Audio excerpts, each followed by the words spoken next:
পক্ষেই ছিলেন।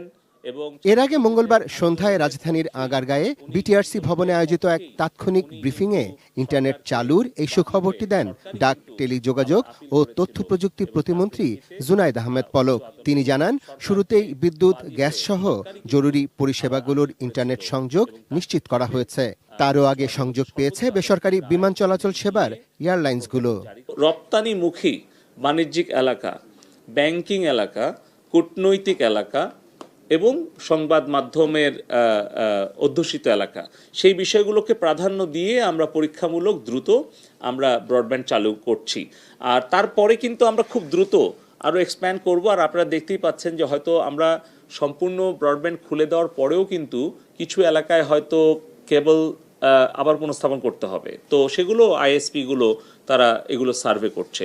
তবে কবে নাগাদ মোবাইল ডাটা চালু হবে মঙ্গলবার সন্ধ্যায় তা নিশ্চিত করতে পারেননি আইসিটি প্রতিমন্ত্রী। ফেসবুক, ইউটিউব সহ সামাজিক যোগাযোগের মাধ্যমগুলো চালুর বিষয়েও কোনো সুখবর নেই তার কাছে।